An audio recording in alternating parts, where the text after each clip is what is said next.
पुण्यात्मा, मनुष्य जीवन का एकमात्र उद्देश्य केवल परमात्मा प्राप्ति है, आत्म कल्याण है। मनुष्य जीवन पाके नहीं रटे हरि नाम, जैसे कुआं जल बिना बनवाया क्या काम। परमेश्वर कबीर देव जी, कबीर साहब अपनी प्यारी आत्माओं को अपने निज स्थान का ज्ञान कराने के लिए स्वयं ही आते हैं और हमें प्रेरणा करते हैं कि तुम यहाँ काल के जाल में फंसे हुए हो, ये तुम्हारा ठिकाना नहीं है। परमेश्वर कहते हैं, झूठे सुख को सुख कहे मान रहा मन मोद, ये सकल चबीना काल का, कुछ मुख में कुछ गोद है। परमेश्वर कबीर जी वो हमारे पिता हैं, हम उनकी संतान हैं। चींटी से लेकर हाथी, रंग से लेकर राजा, सभी उसी की आत्माएं हैं। लेकिन अज्ञानता के कारण, काल प्रेरणा से हम अपने परमात्मा को भूल चुके हैं और हम इस काल के इस सुनियोजित जाल में फंसे हुए हैं। इन्हीं प्रक्रियाओं को हम फाइनल मान चुके हैं। तो यहाँ परमात्मा कहते हैं कि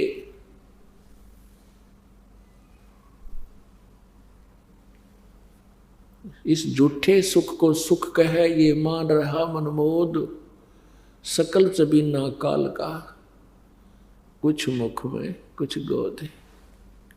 उस परमेश्वर ने पूर्ण ब्रह्म ने आकर के स्वयं ही अपनी जानकारी हमें बताई कि तुम यहाँ के वासी नहीं हो। परमात्मा कहते हैं, ये काया तेरी है नहीं, माया कहाँ से हो। चरण कमल में ध्यान रख, इन दोनों को खो। नंगा आया जगत में, नंगा ही तू जाए, और बीच कर ख्वाबी ख्याल है, ये इस काल ने और माया ने तुम्हें भरमाया। सर्व सोने की लंका थी, रावण से रणधीरम, एक पलक में राज विराजी, जम के पड़े जंजीरम। परमात्मा याद दिलाते हैं कि आप जी जिस व्यवस्था में अपना मानुष जीवन व्यस्त किए हुए हो, बर्बाद कर रहे हो, व्यर्थ कर रहे हो, उद्देश्य क्या रखा हुआ है कि घना धन हो जा, बड़ी कोठी बन जावे, उसमें चिप्स मार्बल लग जावे, अच्छी कार हो, बैंक बैलेंस घना हो, फिर क्या हो जाएगा। परमात्मा याद दिलाते हैं कि सर्व सोने की लंका थी। रावण ने लंका पूरी जो है सोने की ईंटों से बना रखी थी, जैसे यहाँ गारा की ईंटें बनी हुई हैं और सीमेंट में चनी जाती है, चूने में चनी जाती थी।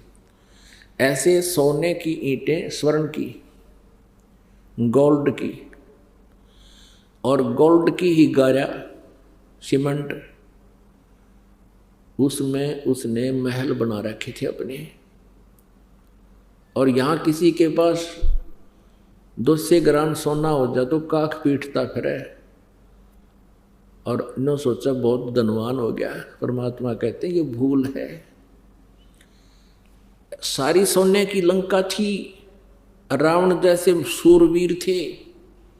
परमेश्वर कबीर जी कहते हैं, भक्ति बिना क्या होत है, ये भरम रहा संसार, रति कंचन पाया नहीं, रावण चलती बार। रति माने 1 ग्राम स्वर्ण रावण अपने साथ नहीं ले जा सका। सर्व सोने की लंका थी।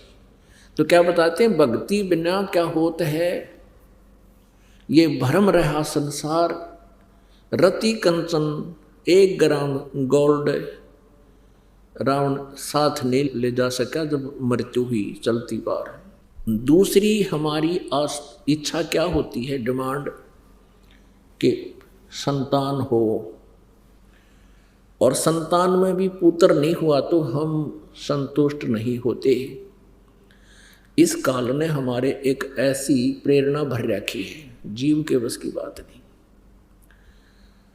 परमात्मा कहते हैं यदि आपके संस्कार में कोई पुत्र है, बहुत अच्छा, पुत्र नहीं है और पुत्री है, बहुत अच्छा, और ये दोनों ही नहीं, संतान ही नहीं है तो उससे भी अच्छा। अब पुण्यात्मा यूं कहते आए हैं कि जगत और भगत का सदा ही विचारों का जो है आपस में डिफरेंस रहा है, और जिस कारण से उन दोनों के विचार कभी नहीं मिलते। दूसरे शब्दों में ये कहते हैं जगत और भगत का सदा ही बैर रहा है। इसका कारण क्या है? क्योंकि संत भक्त परमात्मा के उस विधान के अनुसार चलते हैं जिसका जगत को, यानी जो साधक नहीं है उनको ज्ञान नहीं।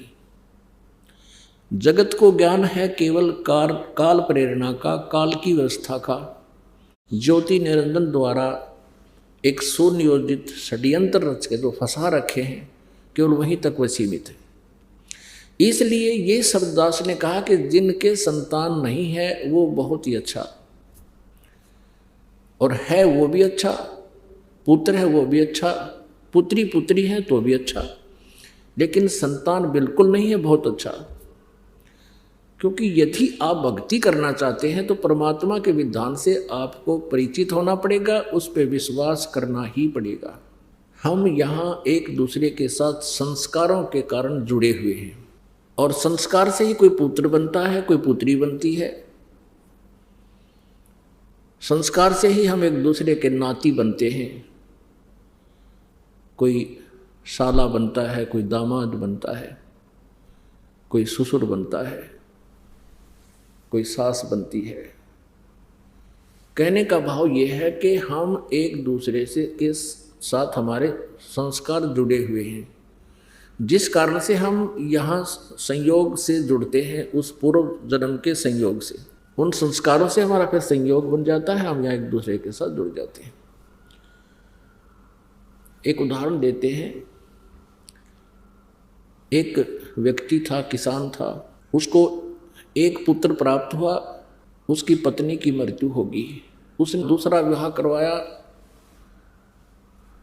उससे एक पुत्र की प्राप्ति हुई, फिर उसकी पत्नी की भी मृत्यु होगी और स्वयं की भी मृत्यु होगी।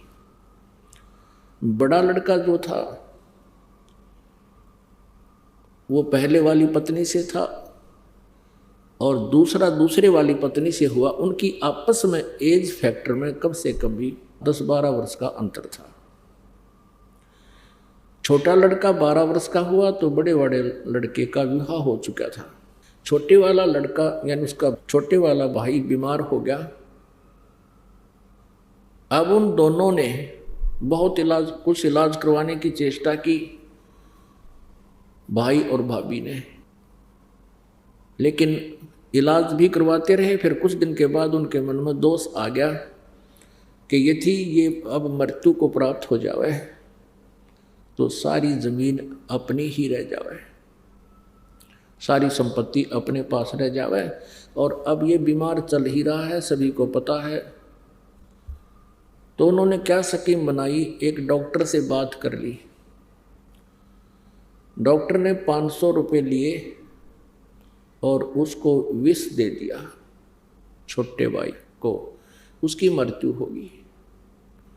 बात रफा दफा हुई, सभी को पता था भाई बीमार चल रहे हैं, 1-2 महीने से वो बीमार थे, मृत्यु होगी, बात खत्म हुई। कुछ दिनों के उपरांत उस बड़े भाई को पुत्र प्राप्त हुआ, और बहुत ही अच्छी तरह उसका लालन पालन किया, क्योंकि पूरी संपत्ति थी। अब वो लड़का विवाह के योग्य हो गया, उसका विवाह कर दिया। विवाह होने के उपरांत वो बीमार हो गया, और इतना बीमार हो गया कि कम से कम उस पे कई लाख रुपए खर्च हो गए। अब बहुत चिंतित हुए। इकलौता पुत्र मृत्यु शैया पर, बहुत चिंतित। वो अपने बच्चे के पास बैठा हुआ है, वो व्यक्ति बहुत ही दुखी मन से वहाँ पर बैठा है। तब वो लड़का बोलता है, जो बीमार था, रोगी था। उसने कहा कि भैया, अब मेरा और तेरा केवल एक कफन और लकड़ी का हिसाब किताब शेष रहता है, बाकी सब मैंने अपना चुकता कर लिया। लगभग आधी संपत्ति उसने सेल कर दी उस अपने पुत्र के इलाज के लिए, ट्रीटमेंट के लिए। तब उस व्यक्ति ने सोचा कि बच्चा बहुत बीमार है, इसकी मानसिक हालत भी बिगड़ गई है, ये मुझे भाई कह रहा है। तब उसने कहा कि बेटा, मैं तेरा भाई नहीं, तेरा पिता हूं। तब उसने कहा, लड़के ने, जो रोगी था, कि मैं खूब जानता हूं तू मेरा क्या है। मैं तेरा बेटा नहीं, मैं तेरा भाई हूं, और तू मेरा दुश्मन है। तूने मुझे ऐसे ऐसे मरवाया था डॉक्टर को पैसे देकर। तब वो जान गया, उसकी इससे बात पर वो समझ गया, कहाँ बात तो यार नो बिगड़ी, ऐसे बिगड़ी है। तब उसने कहा कि भैया ठीक है, मैंने तेरे साथ बहुत जुल्म किया, और जैसा मैंने किया आज मुझे मिल गया, क्योंकि मेरा वंश नष्ट होगा। इकलौता पुत्र मृत्यु को प्राप्त हो रहा है, अब मुझे कोई खेद नहीं। मैंने जैसा जुल्म किया था, मुझे फल परमात्मा ने दे दिया। पर एक बात बता भाई, मैंने तो जैसा किया फल मिल गया, मेरा तो विनाश, कुल नाश हो गया। लेकिन इस लड़की ने, जो तेरे विवाह हुआ है, इसका क्या दोष बेचारी का? अब ये सती होगी तेरे साथ। पहले सती प्रथा थी, पति मर जाता था तो पत्नी को साथ चिता में जिंदी जलाया करते थे, जीवित को फूका करते थे, उसको सती प्रथा कहते थे। तो कहने लगा, अब इस बेटी का क्या दोष है, ये जिंदा जलेगी तेरे साथ। तो उसने बताया कि वो डॉक्टर कहाँ है। अब उसने बताया कि वो तेरी मृत्यु के 4 वर्ष बाद मृत्यु को प्राप्त हो गया था। तब उस लड़के ने कहा कि ये वही डॉक्टर है, आज मेरी पत्नी बनकर इसका जन्म है, अब ये जिंदा जलाई जाएगी। तो पुण्यात्माओं, यहाँ कबीर परमेश्वर जी कहते हैं, एक लेवा एक देवा दूतम, और कोई किसी का पिता नहीं पूतम। ये ऋण संबंध एक लोन आपस में ले रखा है, ऋण संबंध जुड़ा एक ठाठा, अंत में सब 12 बाटा। अपनात्माओं, ये जो तत्व ज्ञान है, जो ये आध्यात्मिक ज्ञान है, ये संसारिक विचारों से, संसारिक परंपराओं के ज्ञान से बिल्कुल विपरीत होता है, जिस कारण से ये अखरता है प्रत्येक व्यक्ति को, लेकिन भक्तों को नहीं अखरता, क्योंकि वो परमात्मा के विधान से परिचित हो चुके होते हैं। तो पुण्यात्माओं, जिनके संतान नहीं है, समाज में उनका जीना बहुत ही दूभर हो जाता है, और जिनको ये आध्यात्मिक ज्ञान, परमात्मा का विधान समझ में आ जाता है, वो फिर समाज की बातों पर ध्यान नहीं देते, क्योंकि वो भक्त हैं, क्योंकि वो स्टूडेंट हैं परमात्मा वाली यूनिवर्सिटी के। तो फिर वो समाज के उन जो लोक वेद पर वो कोई ध्यान नहीं देते। अपनात्माओं, जिनके आज संतान नहीं है और ये मार्ग मिल गया, धन्य भाग है वो, क्योंकि उनका पिछला ऋण नहीं, शेष नहीं है, किसी का कोई लेन देन नहीं है। और जिनके संतान है वो भी बहुत अच्छा, क्योंकि उस पुण्यात बच्चे का भी कल्याण होगा, क्योंकि हम सभी एक ही परमात्मा के बच्चे हैं और काल के जाल में फंस गए हैं। अब जिनको ज्ञान हो गया, संतान है, उस बच्चों को भी परमात्मा के चरणों में समर्पित करवा दे, उनका आप रखवाला होगा भगवान। और फिर हमारे जो आपस में संस्कार हैं वो हल्के हो जाएंगे प्रभु की कृपा से, क्योंकि ये परमेश्वर कबीर देव, ये परम अक्षर ब्रह्म हमारे प्रारब्ध में परिवर्तन कर सकता है, हमारे संस्कारों को हल्के करके उनको निमटवा देता है। अब क्या होगा, जैसे परमात्मा परम शक्ति है, ये हमारे संस्कारों को भी प्लस माइनस करके सेट कर देता है, इसलिए तो तभी तो हम सुखी होंगे। जैसे हमारे प्रारब्ध में कोई ज़्यादा कष्ट है और उसको परमात्मा की भक्ति से, परमात्मा के आशीर्वाद से वो हल्की हो जाएगी। कहते हैं सतगुरु शरण में आने से आई टले बला, और दे मस्तिष्क में सूली हो वह कांटे में टल जा। अभी क्या परंपरा बनी हुई थी समाज में, अभी भी बहुत है, लड़की के विवाह को एक मुकदमा बना रखा था, एक समस्या बना रखी थी, और इसी कारण से बेटियों से नफरत बढ़ने लगी थी, क्योंकि उसके विवाह में बहुत खर्च की आवश्यकता, बहुत पैसे की आवश्यकता पड़ने लगी थी। ये लालची लोग दहेज के चक्कर में जुल्म करने लगे थे।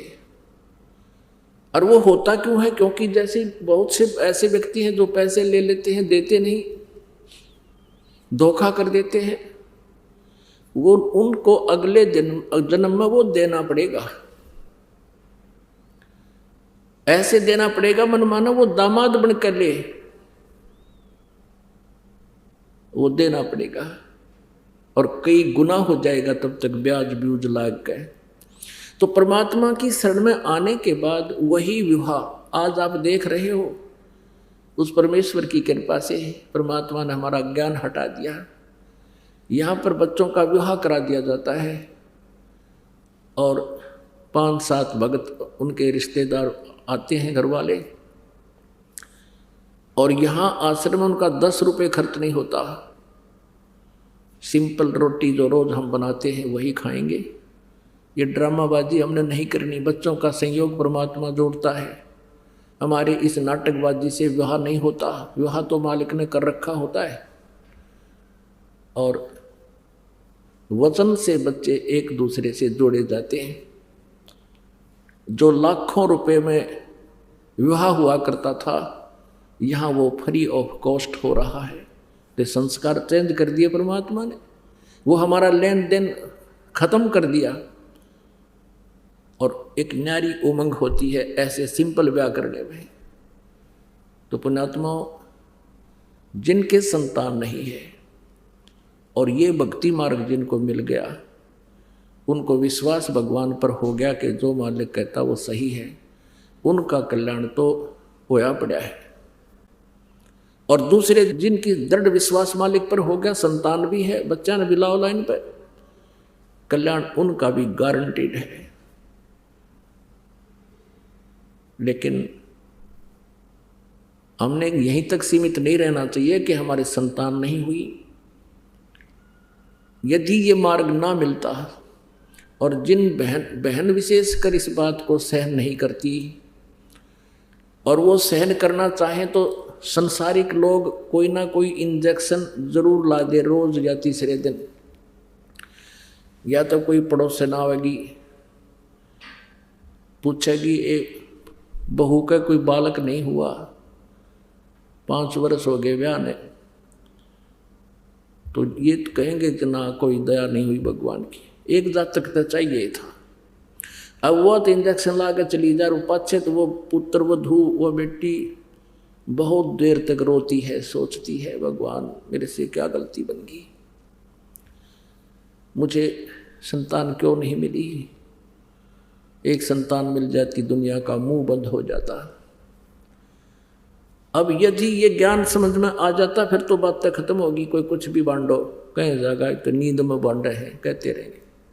और यदि ये मार्ग नहीं मिलता, उन बहनों के साथ क्या बनता है, वो अंतिम श्वास तक वो क्या करते हैं कि लास्ट में फिर जिनका संतान नहीं है, ज्ञानहीन भक्तिहीन प्राणी, वो क्या करेंगे, कोई बच्चा गोद लेंगे, लड़का किसी भाई का या बहन का या कोई रिश्तेदार का, यो एक छड़ा और गाड़ेंगे छाती पे। और फिर क्या होगा, अब तो बात तो बिगड़ रही है क्योंकि संसार का बहुत व्यवहार बिगड़ गया बच्चों का। फिर घर में कहा सुनी भी होगी, बच्चे की पुत्रवधू भी होगी, गोद लिए हुए की। फिर बुढ़ा बुढ़िया बैठ कर रोया करेंगे, नो कह हमारा बेटा होता तो कि आज नो कहता मेरे को। वो तो समस्या पैदा करेली गोद लेने वाली तय। और अंत में क्या होगा फिर उसके साथ, उस संतान का अभाव फिर भी सतावेगा। मरते समय तक भी वो बहन वो माई यही करती हुई मर जाएगी, हे भगवान मेरा संतान होती। आज मैंने बहुत कुछ सुनना पड़ा जनता का, अगले जन्म में यू काल उसकी इसी दुर्गति करेगा, या तो कुतिया का जन्म देगा अगले 8 जाम एक कब्र में संतान तुम, या किते सुअरी की जुनी देगा। एक ही टाइम एक ही ब्यांत पे 12 पैदा करेगी अगले, तो खूब जाम के छकले या तेरी कसर ईब काट दूँ। तो परमात्मा कहते हैं इस काल के जाल को समझो, परमात्मा ने जो भी कर रखा है उसमें संतुष्ट रहो और अपना पीछा छुटवाओ। मानुष जन्म पाय कर नहीं रटे हरि नाम, जैसे कुआ जल बिना फिर बनवाया क्या काम। अब क्या बताते हैं परमात्मा कि यदि आप जी संतान को ही महत्व देते हो तो सुन लो इसका परिणाम। 1 लाख पूत 1.25 लाख नाती, उस रावण के दीवान बाती। अब क्या बताते हैं परमात्मा के रावण के 1 लाख पुत्र थे और 1.25 लाख उसके रिश्तेदार थे, बड़े बड़े जो है ना पैसे वाले और बड़े सूरवीर। क्या मांगो कुछ थिर ना रहाई, देखत नैन चला जग जाई। 1 लाख पूत 1.25 लाख नाती, उस रावण के दीवान बाती। आप तो भगवान से एक पुत्र की प्राप्ति के लिए खाड़े कर रहे हो, एक आशा लेकर आते हो। परमात्मा बताना चाहते हैं कबीर साहब जी के उस रावण का 1 लाख पुत्र थे और काल ने वह भी खा लिए, उसका कोई दीवा लाने वाला भी शेष नहीं है। आज उसका दीवा नबाती। इसलिए इस काल की व्यवस्था से अपने विचारों को ऊंचा उठाओ, परमात्मा पर विश्वास रखो, जो वो करते हैं वो सही करते हैं। एक समय एक राजा का एक महामंत्री था, वो भगवान पर बहुत विश्वास रखता था। राजा भी धार्मिक था, लेकिन उस महामंत्री का विश्वास परमात्मा पर अलग ही था। दूसरे जो मंत्रीगण थे वो उस महामंत्री से बहुत ईर्ष्या रखते थे। उनका उद्देश्य था कि किसी प्रकार ये राजा के हृदय से गिर जावे और मेरा नंबर आ जावे महामंत्री पद पर। तो एक व्यक्ति ऐसे उसकी निंदा चुगली करते रहते थे, कोई ना कोई दाव लगाए रहता था। एक दिन राजा अपनी तलवार की धार चेक कर रहा था, वो कितनी तेज है, ऐसे स्वाभाविक निकाल कर अन्य हाथ से ऐसे देखते हैं जैसे ये नाई उस तरह देखा करें। उधर से वो बातें भी कर रहा था और साथ में उनके मंत्री महामंत्री खड़े थे। उसका ध्यान रहा नहीं, राजा की उंगली कट गई, अलग होगी, दूर जा गिरी। और वो राजा ने कहा, ले भाई बड़ा बुरा हुआ है, तो मेरी तो उंगली कट गई। तो महामंत्री ने कहा कि राजन बहुत अच्छा हुआ, परमात्मा जो करता है वो अच्छा ही करता है, अच्छा ही हुआ। अब उस राजा का कुछ तो दर्द हो रहा, और कुछ ही वो चुगलखोर पहले उनको कहते थे कि ये आपका वफादार नहीं है। राजा को वो बात ध्यान में आ गई कि ये तो मेरा शत्रु है, मेरी उंगली कट्टी नहीं होगा, बहुत अच्छा हुआ। राजा ने कहा दूसरों को कि इसको कैद में ठोक दो, और जो चापलूस था वो महामंत्री बना दिया, जो उस भगत की निंदा करया करता था। कुछ दिनों के बाद राजा की उंगली ठीक होगी, ठीक का मतलब कट तो गई वो, लेकिन वो जख्म भर गया, जो शेष टूंड सा बचा था इतना, बाकी सारी कट चुकी थी। राजाओं की फिर एक व्यवस्था होती है, वो शिकार खेलने जाते हैं, जंगल में शिकार खेलने जाते हैं, इन मृगों को मारते हैं। अब राजा और वो महामंत्री जो नया चुना था, और भी 20-30 उसके सैनिक 50 चले गए। राजा और महामंत्री जंगल में अकेले रास्ता भूल गए। उधर से जंगली लोगों का कोई पर्व था, देवी को बलि देनी थी, उनके पुरोहित ने कह रखा था उन जंगली लोगों के सरदार को, उनके पुरोहित ने कह रखा था कि मनुष्य की बलि दो तब देवी प्रसन्न होगी। तो उन्होंने, उस सरदार ने, वहाँ के जो मुखिया ने, जंगल के उन लोगों के मुखिया ने चारों तरफ बहुत से अपने व्यक्ति भेज दिए कि कोई मनुष्य लाओ पकड़ के, आदमी लाओ पकड़ कर, नर बलि। वो 20-30 जने जा रहे थे, राजा और वो महामंत्री दोनों दिख गए, चारों तरफ से घेर लिए और पकड़ लाए। पकड़ के लाके खड़े कर दिए। अब पुरोहित ने कहा कि इनके अंग देखो, कोई अंग भंग ना हो, यानी शाम पूर्ण हो ये, नहीं तो पूजा अधूरी रह जाएगी। काना ना हो, लंगड़ा लुल्ला ना हो, हाथों की उंगलियां पूरी हो। अब वो लागे फिर उसकी चेकिंग करने, वो निरीक्षण करके देखा कि एक आदमी की उंगली कट रही है, ये उंगली नहीं है। पुरोहित ने कहा कि इसकी बलि नहीं स्वीकार होगी। वो राजा तो छोड़ दिया, वो दूसरा पूरा था, वो चापलूस ने बोला जी ये ओके है कि इसको कर दो काम, वो काट दिया। वो चापलूस तो कर दिया काम, वो काट दिया, राजा बच गया। अब राजा ने तो वहीं से स्पीड ठोक दी और पहुंचा घर पे। आते ही सबसे पहले उस महामंत्री को जो कैद कर रखा था उसको खोला और सीने से लगा कि भाई मुझे क्षमा करना, मेरे से बहुत भूल बन गई, आपको मैंने जेल में डाल दिया। आपने जो शब्द कहा था उस दिन कि आपकी उंगली कट गई, बहुत अच्छा हुआ, मुझे बहुत दुख हुआ था आपकी बात का, लेकिन आज मेरे साथ वो घटना घट गई कि आपका वचन सही था कि ये बहुत अच्छा हुआ। अब राजा समझ गया, राजा को पता लग गया कि मेरी उंगली कटने से मेरी मौत बच गई, मेरा जीवन बच गया, नहीं तो मेरी जान जानी थी। तो फिर उस राजा ने मंत्री से कहा कि भी ठीक है, मेरे लिए तो अच्छा हुआ, मेरी उंगली कट जाने से मेरी जीवन रक्षा होगी, लेकिन आपके लिए क्या हुआ, आपको अननेसेसरी 6 महीने की कैद काटनी पड़ेगी। अब वो महामंत्री, भूतपूर्व महामंत्री कहता है कि मेरी भी जान बच गई ना, आज तेरे साथ मैं होता और मेरी जान जाती, 6 महीने की कैद में मेरा भी जीवन रक्षा होगी, ये भी बहुत अच्छा हुआ।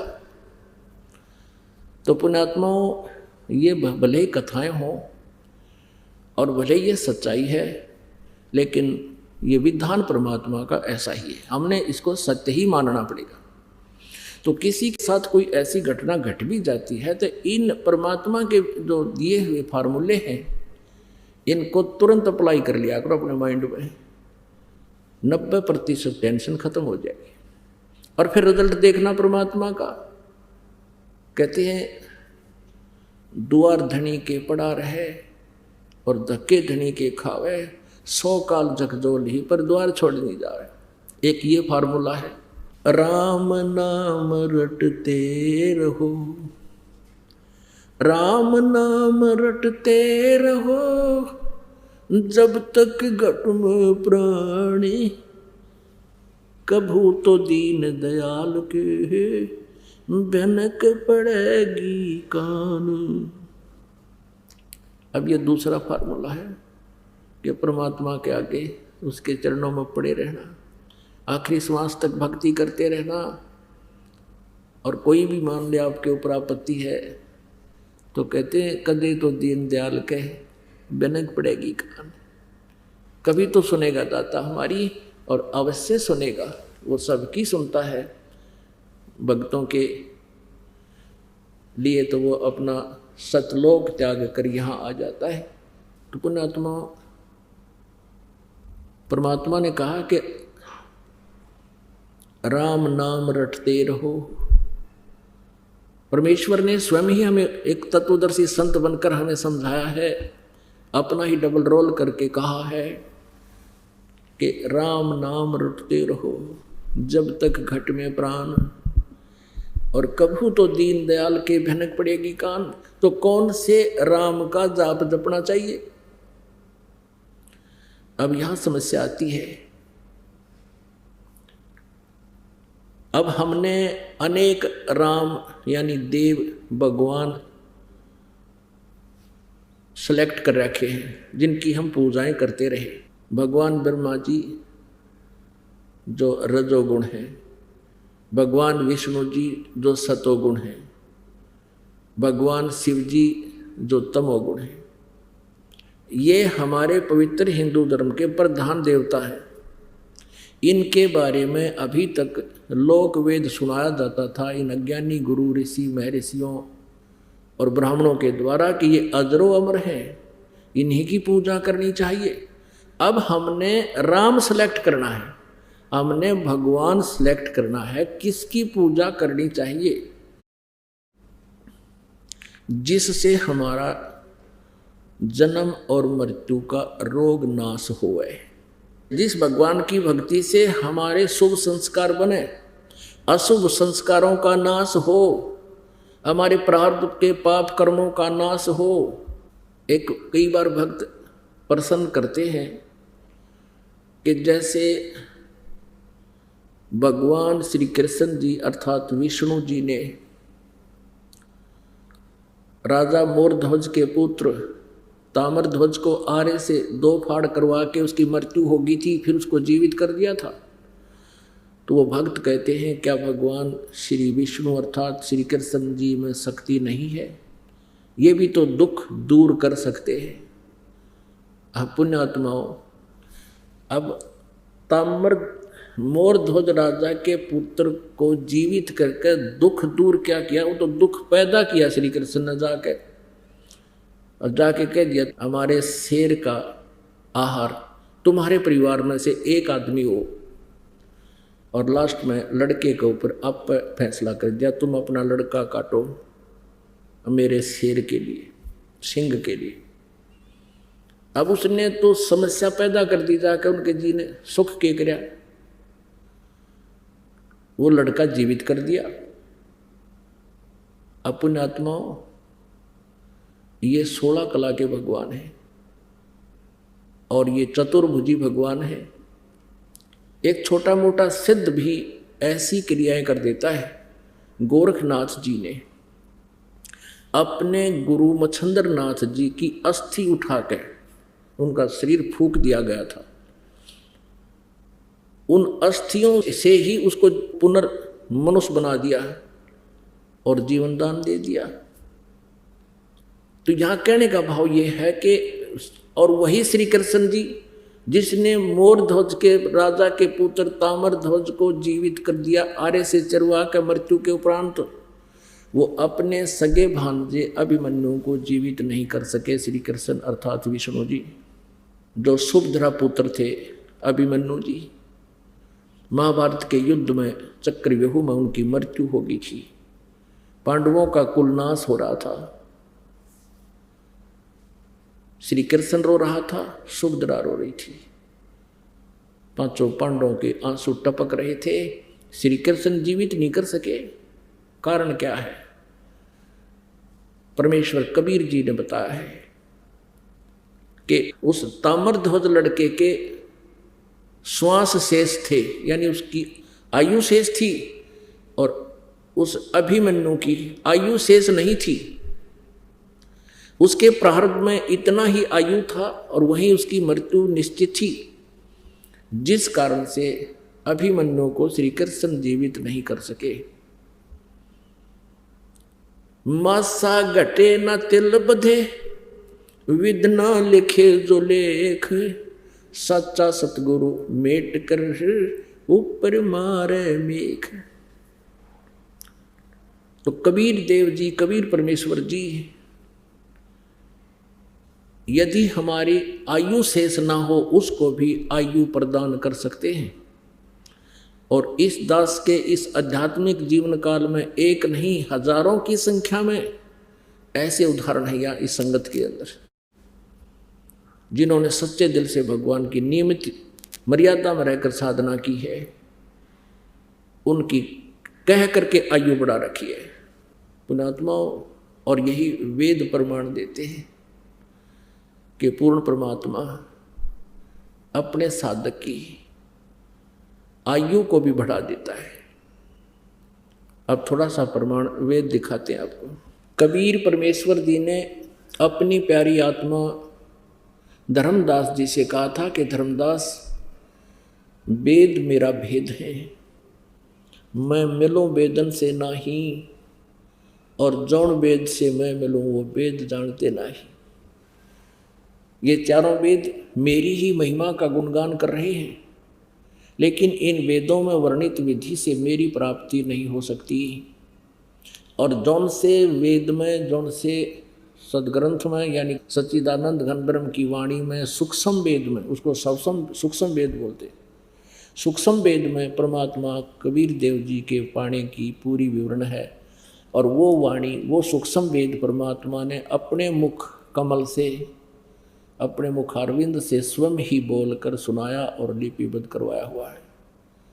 यही प्रमाण गीता जी अध्याय नंबर 4 के श्लोक नंबर 32 में है कि अभी तक अर्जुन तूने अध्याय 4 के 25 से लेकर 31 तक श्लोकों में जो भी जिस इस प्रकार की साधनाएं साधक करते हैं वो देखी सुनी, लेकिन उस सच्चिदानंद घन ब्रह्म की वाणी में ब्रह्मणे मुखे इन अज्ञानी अनुवादकर्ताओं ने यहाँ गलत कर रखा अनुवाद, या अनुवाद गलत कर रखा है, ब्रह्मणे मुखे का अर्थ लिख दिया इन्होंने वेद की वाणी नहीं, सच्चिदानंद घन ब्रह्म की वाणी। गीता जी अध्याय नंबर 17 के श्लोक नंबर 23 में ब्रह्मणे का अर्थ इन्होंने लिखा है सच्चिदानंद घन ब्रह्म अर्थात परम अक्षर ब्रह्म।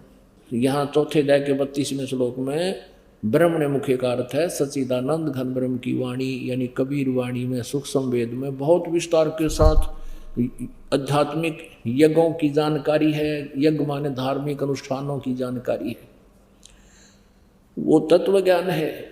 गीता जी अध्याय नंबर 4 के श्लोक नंबर 34 में कहा कि उस तत्व ज्ञान को जो सूक्ष्म वेद में है, तत्वदर्शी संतों के पास जाकर समझ, वो तत्वदर्शी संत उस परमात्म तत्व के बारे में जानकारी देंगे।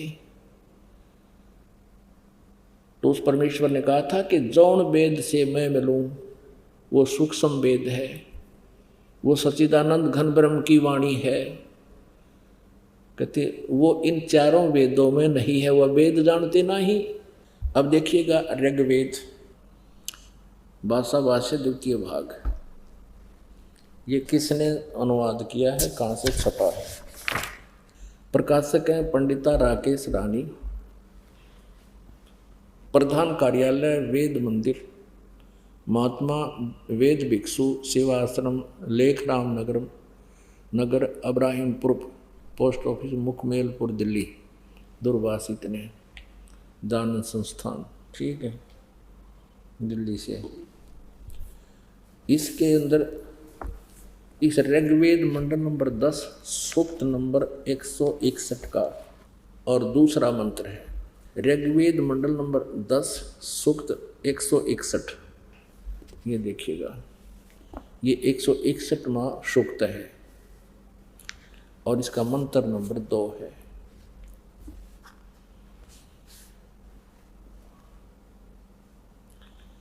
यदि किसी रोगी की जीवन शक्ति समाप्त हो, यदि वह सीमा से भी परे हो गया है, यदि वह मृत्यु के सन्निकट चला गया है, तो भी उसे मैं भारी कष्टप्रद रोग के पंजे से मुक्त कराऊं तथा उसे 7 वर्ष के जीवन हेतु 100 वर्ष के जीवन हेतु सत सरदाए, यानी सत माने 100, शरद माने सर्दी ऋतु, जो का कारण इसने 40 दिवाली खा रखी है। ऐसे ये यानी 7 वर्ष के जीवन हेतु बल संपन्न करूं। भावार्थ, यदि रोगी की जीवन शक्ति समाप्त हो, यानी जीवन खत्म हो गया हो रही है और उसका रोग सीमा को पार कर गया है, तब भी परमात्मा उसे इस कष्टप्रद रोग से मुक्त कर 7 वर्ष यानी 100 वर्ष का जीवन दे सकता है।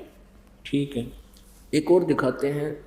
ऋग्वेद ये छोटे वाला है, मंत्र तो वही है इनका, सिर्फ साइज पुस्तक का अनुवाद करके छोटा बड़ा इन्होंने किया हुआ है। 9-10 मंडल इकट्ठा ही किया है। ये कहाँ से प्रकाशित है? प्रकाशक हैं सार्वदेशिक आर्य प्रतिनिधि सभा, महर्षि दान भवन, रामलीला मैदान, नई दिल्ली। ये इनके फोन और फैक्स नंबर है।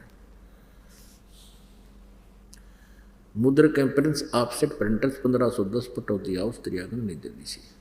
अब इन्होंने यहाँ थोड़ी सी हेरफेर करने की चेष्टा की है, इस अनुवादकर्ता ने गड़बड़ी करने की चेष्टा की। देखिएगा, ऋग्वेद मंडल नंबर 10 सूक्त नंबर 161 और मंत्र नंबर 2। यहाँ देखिए, यदि रोगी नष्ट जीवन शक्ति वाला हो गया है और यदि अथवा सीमा से परे चला गया है, यदि मृत्यु के समीप है, समीप पहुंच गया ही है, तो भी उस रोगी को यहाँ इन्होंने अपना अड़ंगा अड़ा दिया, क्योंकि ये दानंद जी के विचारों से प्रभावित है, महर्षि दानंद। और महर्षि दानंद जी ये मानता है कि भगवान कुछ नहीं कर सकता। इन्होंने यहाँ वेद लिख दिया। वेद का किताब प्रकरण इस मूल संस्कृत में, मूल व्याख्या में। ये कोई दवाइयाँ की किताब नहीं है, ये परमात्मा की महिमा का विधान है। या वेद नहीं लिखना था, इन अपनी अज्ञान सोच चढ़ा दी। ऐसे हम हिंदी पढ़ते रहे, संस्कृत हम नावे नहीं थी। इन अज्ञानियों ने ऐसे नाश कर रखा हमारी आध्यात्मिक ज्ञान का। यहाँ उस रोगी को मैं वेद, यहाँ वेद लिख दिया। पढ़ने ने सोचा वेद बूद कर देता होगा, वेद तो करे दे, वैद दवाई अच्छी जानता होता है। नहीं, कष्टप्रद रोग के पंजे से छुड़वा लाता हूँ, ये भगवान की महिमा है, वैद की नहीं। और 100 शरद ऋतुओं तक जीने के लिए, यानी 100 वर्ष तक उसको बल युक्त करता हूँ। अब यहाँ देखना, यही अनुवाद करता है मंडल नंबर 9 सूक्त नंबर 80 का और मंत्र नंबर 2। यहाँ ये भूल गया किता है, वह दानंदाली विधान को भूल गया। ये देखना, ऋग्वेद मंडल नंबर 9 सूक्त नंबर 80 और इसका जो दूसरा मंत्र है, दूसरा। अब देखना, हे परमात्मन, आप उपासकों की या अपने भक्तों की, साधकों की आयु के बढ़ाने वाले हैं। यहाँ को ना याद रहा, इसका वेद लिखना भूल गए। अब कबीर परमेश्वर जी कहा करते थे, चोर चुराई तुंबड़ी, तुंबड़ी का तुम्बा, एक जैसे ये पेठा देखा होगा आपने, तकरीबन पेठा तो सभी देखते हैं। इसी टाइप का एक मतीरा होता, तुम्बा, अच्छी बड़ी घिया देखी हो आपने, इतनी बड़ी हो जाए, उससे भी बड़े साइज का इतना बड़ा हो जाता तुम्बा। तो उस तुम्बे का अंदर से वो निकाल लेते हैं सारा मटेरियल, बाहर उसका कवर रह जाता है। उसको ज़्यादातर साधु संत भी रख लेते थे अपने पास, या इकतारा बनाते थे ये गाने बजाने वाले। तो वो उसको यदि पानी में डाल दिया जाए तो नीचे छोड़ दे जाकर वो तुरंत ऊपर आ जाता है, नीचे नहीं रहता, फ्लोटिंग बहुत है। तो परमात्मा कहते हैं कि इन अज्ञानियों ने सच्चाई को उस तुम्बे की तरह, जैसे कोई चोर ने तुम्बा चुरा लिया और पानी में छुपाने लग गया, वो नीचे छोड़ कर आवे ऊपर आ जा, वो चोर नीचे जल में छोड़ कर आवे उससे पहले वो ऊपर आ जाए। तो परमात्मा कहते हैं चोर चुराई तुंबड़ी और छुपावे पानी में, वो छुपावे वह ऊपर आवे, न सच्चाई छानी ना। यानी इन अज्ञानियों ने इन सदग्रंथों का अज्ञान करने की बहुत चेष्टा की, सच्चाई को छुपाने की बहुत चेष्टा की, लेकिन ये छुपा नहीं सके। कहीं ना कहीं से ये सच्चाई ऊपर आ ही गई। तो ये कबीर परमेश्वर है जो हमारी आयु भी बढ़ा सकते हैं, हमारे रोग का नाश भी कर सकते हैं, और ये हमारे अशुभ संस्कारों को भी नाश कर सकते हैं। अपन आत्माओं, हमने भगवान सिलेक्ट करना है। अब आपको दिखाते हैं, परमात्मा कहते हैं तुम कौन राम का जपते जापम और ताते कटे ना तुमरे तीनों तापम।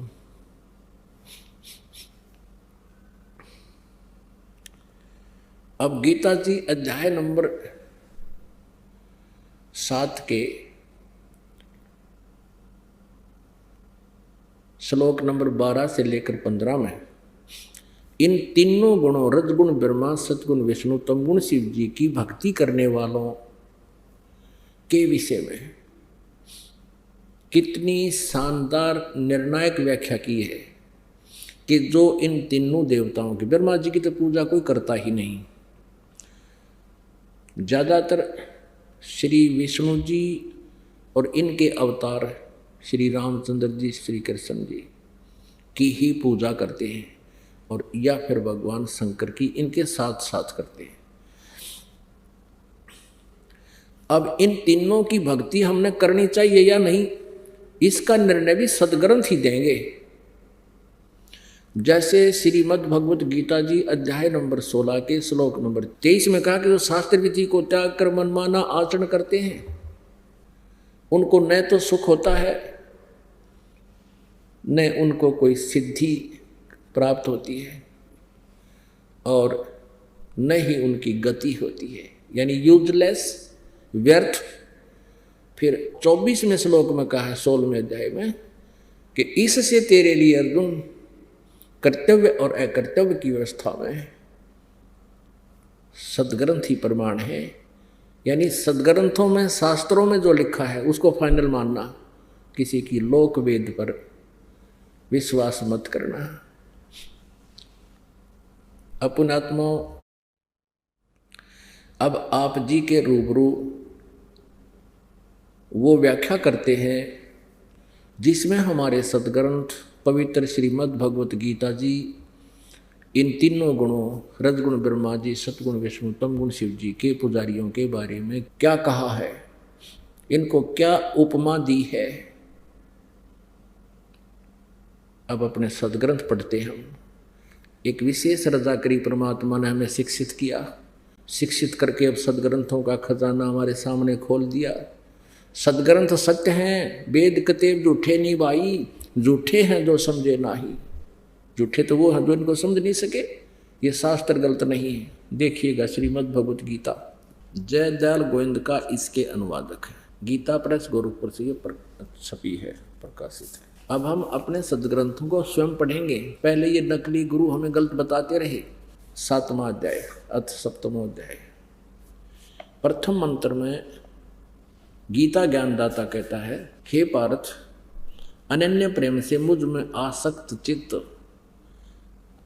तथा अनन्य भाव से मेरे प्रेरण होकर योग में लगा हुआ, योग माने भक्ति में, जिस प्रकार से संपूर्ण विभूति, बल एवं ऐश्वर्य युक्त, गुणों से युक्त, सबके आत्मरूप मुझको संशय रहित जानेगा, उसको सुन। अब ये क्या कह रहा है गीता ज्ञानदाता कि मैं ऐसा ज्ञान बताऊंगा तू मुझे संशय रहित समझ सकेगा मैं क्या हूँ। अब श्लोक नंबर 2 अध्याय नंबर 7 का। मैं तेरे लिए इस विज्ञान सहित तत्व ज्ञान को संपूर्णतः कहूँगा, है और जिसको जानकर संसार में फिर और कुछ भी जानने योग्य शेष नहीं रह जाता। तोड़ पाड़ दिया। पवित्र श्रीमद् भगवत गीता में गीता ज्ञानदाता कहता है, इस 7वें अध्याय में तुझे ऐसा ज्ञान बताऊंगा कि तू मुझे संशय रहित समझ सकेगा, और इस ज्ञान के जानने के बाद फिर कुछ भी जानना शेष नहीं रहेगा। अब हम 7वां अध्याय का अब श्लोक नंबर हम 3 पढ़ते हैं। पहला 2 पढ़ लिया। हजारों मनुष्यों में कोई एक मेरी प्राप्ति के लिए प्रयत्न करता है, और उन यत्न करने वाले योगियों में भी कोई एक मेरे प्राण होकर मुझको तत्व से अर्थात यथार्थ रूप से जानता है। मेरे बारे में कोई जानता है, मैं काल हूँ, क्या हूँ। अब देखो क्या कहा 4 और 5 में, पृथ्वी जल अग्नि आयु आकाश मन बुद्धि और अहंकार भी इस प्रकार ये 8 प्रकार से विभाजित मेरी प्रकृति है। यह 8 प्रकार के भेद वाली तो अपरा अर्थात मेरी जड़ प्रकृति है। आगे देखो, हे महाभावो, इससे दूसरी को जिससे यह संपूर्ण जगत धारण किया जाता है, मेरी जीव रूपा परा अर्थात चेतन प्रकृति जान, ये दुर्गा है। ये तो 8 प्रकार की तो इसने बता दिया, ये जल अग्नि वायु आकाश मन बुद्धि अहंकार, ये तो 8 प्रकार की है। और इससे दूसरी ये तो जड़ प्रकृति है, और इससे दूसरी को जिससे यह संपूर्ण जगत धारण किया जाता है, मेरी जीव रूपा यानी परा चेतन प्रकृति जान, ये दुर्गा के बारे में कहा। इसी अब यहाँ प्रकृति 2 होगी, ये ध्यान रखना। और इस प्रकृति के बारे में दुर्गा के बारे में शिवपुराण और दुर्गा पुराण में भी यही प्रमाण है। अब आएंगे गीता जी अध्याय नंबर 7 के अब 11 में। ये देखिएगा अध्याय नंबर 7 का अब 11। हे भरत श्रेष्ठ, मैं बलवानों का आसक्त और कामना से रहित बल हूँ, बलवानों का बल यानी सामर्थ्य हूँ, और सब भूतों में धर्म के अनुकूल शास्त्र अनुकूल काम हूँ। अब 12वें को हम पढ़ेंगे, 7वें अध्याय का अब 12वां श्लोक पढ़ेंगे। और भी जो सतोगुण से उत्पन्न होने वाले भाव हैं, और जो रजोगुण तथा तमोगुण से उत्पन्न होने वाले भाव हैं, उन सबको मुझसे ही होने वाले हैं ऐसा जान, परंतु वास्तव में उनमें मैं और वे मुझ में नहीं हैं। पुण्यात्माओं, ये पवित्र सदग्रंथ जो है श्रीमद् भगवत गीता जी, इसमें 2 प्रकार का ज्ञान है। 2 प्रकार का कैसे है? एक तो गीता ज्ञानदाता का अपना मत है, उसके अपनी सोच है, अपना अनुभव है, और दूसरा ज्ञान है वेदों का। ये चारों वेदों का सारांश है, यानी कोड वर्डों में अधिक जानकारी है श्रीमद् भगवद गीता में, और चारों वेदों का एक संक्षिप्त रूप और निष्कर्ष रूप है ये ज्ञान है। अब इसे स्थान पर गीता ज्ञानदाता कहता है ये तो मेरा मत है, यानी मेरी सोच तो ये है, और बाकी जो ज्ञान ये दे रहा है वो वेदों वाला दे रहा है। इसने युद्ध कराने के लिए जो अटकल अड़ाई है, अटकलबाजी की है, वो तो इसका मत है। जैसे दूसरे अध्याय के गीता जी के 37वें और 38वें श्लोक में ये कहता है कि अर्जुन तो युद्ध कर ले, युद्ध के लिए खड़ा हो और लाभ हानि भूल के, लाभ हानि को भूल जा, जय पराजय की भी इच्छा मत कर, तो युद्ध के लिए खड़ा हो जा, ठीक है। और तुरंत ही कहता है कि यदि तू युद्ध में जीत गया तो पृथ्वी का राज भोगेगा, और यदि तू युद्ध में मारा गया तो स्वर्ग में जाएगा, तेरे दोनों हाथों में लड्डू। ये अटकलबाजी का ज्ञान, दोगला ज्ञान, ये भ्रमित करने वाला ज्ञान ये काल का है, अपना मत है। अब 7वें अध्याय के 11वें श्लोक में गीता ज्ञानदाता ने क्या कहा है कि जो रजगुण यानी श्री ब्रह्मा जी से जो संसार की उत्पत्ति जीव आपस में जो है ना प्रेरित होकर के वासना वश होकर के जीव उत्पत्ति करते हैं, संतानों उत्पत्ति करते हैं, ये तो श्री ब्रह्मा जी रजगुण से हो रहा है।